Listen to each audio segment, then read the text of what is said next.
So I'm really excited because we're finally getting to the part of the course where I can teach you all the stuff that is going to set you apart from the average home cook.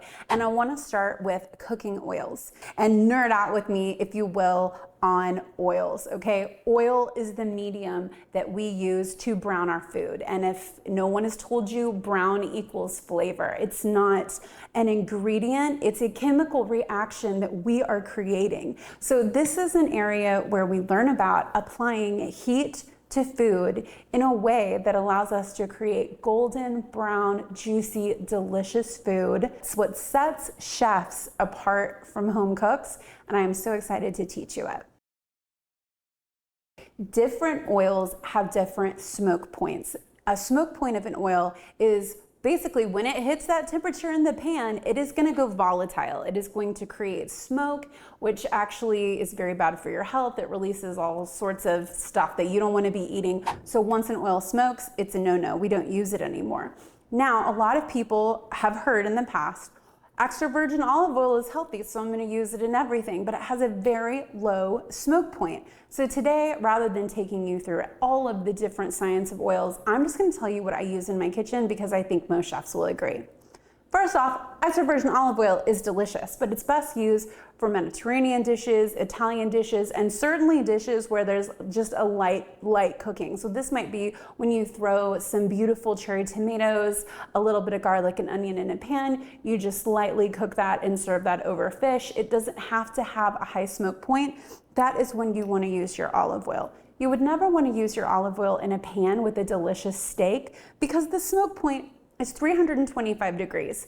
Now, that steak becomes golden brown and really starts to pick up all of that delicious sear at 329 degrees. So this will already be going bad by the time that steak hits the temperatures that it needs to be to create a delicious crust. So what do we use? Well, I know many chefs use grapeseed oil, and I also use avocado oil. I'm obsessed with avocado oil, actually.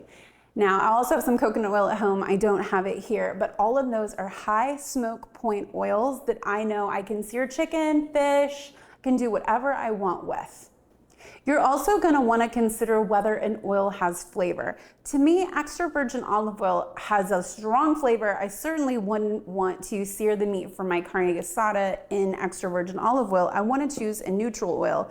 Avocado oil, grapeseed oil, these are neutral oils. They don't smell like anything. They don't already have a signature flavor like sesame oil. That smells like a Chinese restaurant to me. It has those delicious smells that I associate with stir fries or bulgogi, so I wouldn't want to use that either. That's why I always say just have 2 neutral oils on hand, such as grapeseed oil, such as avocado oil, or for those of you who love coconut oil, you can use that. Now I want to walk you through the smell test. This is something that I learned being a personal chef. I was very young, so of course I started out with the least expensive oils because that's what I could afford. And what you learn is these go rancid very quickly. I don't think many people stop to smell their oils. Start smelling your oils and you will have such a lower tolerance once they've gone bad. All you have to do is just give it a whiff. It should smell like nothing. Neutral oils don't smell like anything. If you start to smell just a funkiness or like an oil smell, because I think we're all taught that oil is supposed to have a smell, it really actually doesn't. That means it's gone bad. Then you want to discard it. And if you say, oh, but you know, I spent this much money. Well, the more expensive oils, you know, probably in the $8 range, they don't go bad. And you can also keep them in the refrigerator and they don't go bad as long. They don't go bad as fast. But those cheaper oils, those oils that you see and everybody's buying them and they're like $3, y'all, those go bad in like a week. I promise, I've tried. And especially when you're talking about making yourself a vinaigrette to go with a salad or a marinade to go with a steak, you know, you don't really have to cook the oil before you put it in those recipes. A delicious strawberry vinaigrette salad dressing, the oil isn't even cooked. It's just in there to help, you know, add some fat and to coat all of those beautiful leafy greens. Well, you definitely don't want to use a rancid oil because that is what your entire dressing is going to smell like. The bottom line when it comes to oils is that you want to have a couple neutral, high smoke point oils. You definitely want to have olive oil if you're a foodie or an olive oil lover because it is special. It's in its own category. And you may want to have some specialty oils like sesame oil because I love to create Asian dishes. So you want to have those oils there for your regular use. Keeping them in the refrigerator does give them a longer shelf life. Just remember when it comes to oils that whatever you choose, whether it's in your budget constraints or in your flavor profiles that you're using, you want to give it that smell test to make sure it hasn't gone rancid. Now, the last thing that I am going to say is that when I'm cooking, like if I did a fish fry in my backyard for 30 people or perhaps a catering event where my clients' budgets are also a concern, I will use, I don't want to say the lower quality oils, but the more common oils for that one time because budgets are a constraint and a huge thing of corn oil is much less expensive than, I don't even think they sell avocado oil in the amounts that you would need to, have a shrimp fry. So keep in mind that this is what I use in my home, but when it comes to a big jamboree in my backyard, absolutely, we're gonna use peanut oil to fry our Thanksgiving turkey. There's nothing wrong with that. Just use your best discernment and decide what's right for your family. Let's talk butter. Butter is one of the reasons that I know there is a God, okay? Like sugar and like wheat, it just does things that I don't think can be left up to random chance. Butter, sugar, and wheat create things that other ingredients cannot. They transform foods, they cause chemical reactions. So let's learn about one of probably the most revered ingredients in the entire kitchen. Now, butter, you can heat it and you can cook with it.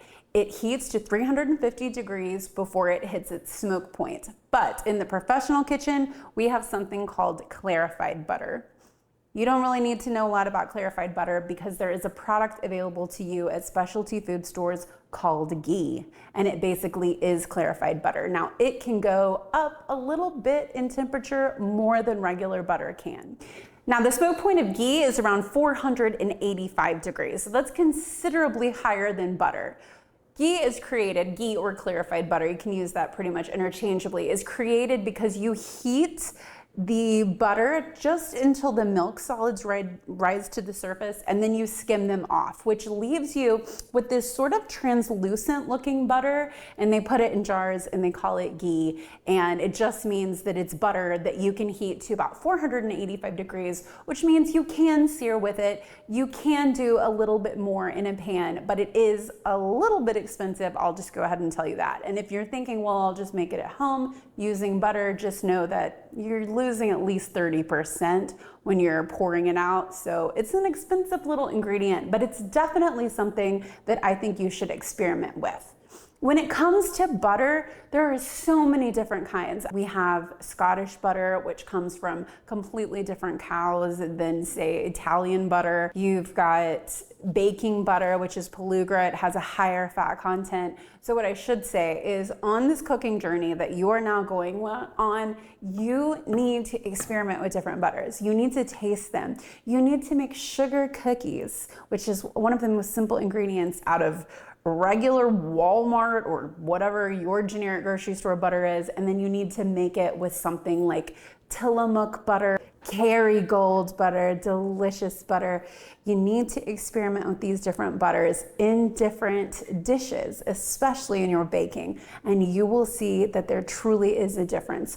Just like honey, which comes from different flowers, has a different taste in every single honey, there is a different taste in every single butter that sort of takes you and whisks you off to where that butter was created.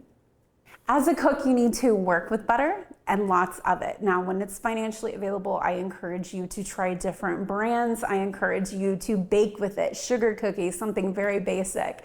Try really, really good butter, and you will see whether you're finishing the end of a dish like a lemon and fish dish, whether you're baking with it. Butter teaches you lessons that I can't.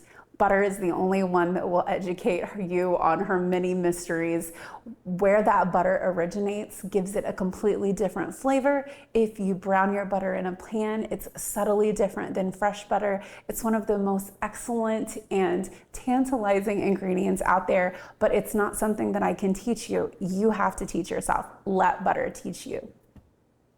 Some experiments that you might try with butter are making your grandmother or your mother's sugar cookie recipe using really great butter. Another technique that I like is making beurre noisette, which is brown butter. You're just going to heat your butter in a pan until it turns golden brown. And some really simple things that you can do are toss it with a little bit of pasta, a little bit of rice. Brown butter is delicious when you make muffins with it. You'll just substitute the amount of butter that you're supposed to use for brown butter. These projects will help you get how dynamic and earth-movingly powerful butter is when you add it to your recipes or finish foods in butter like we do in the professional kitchen.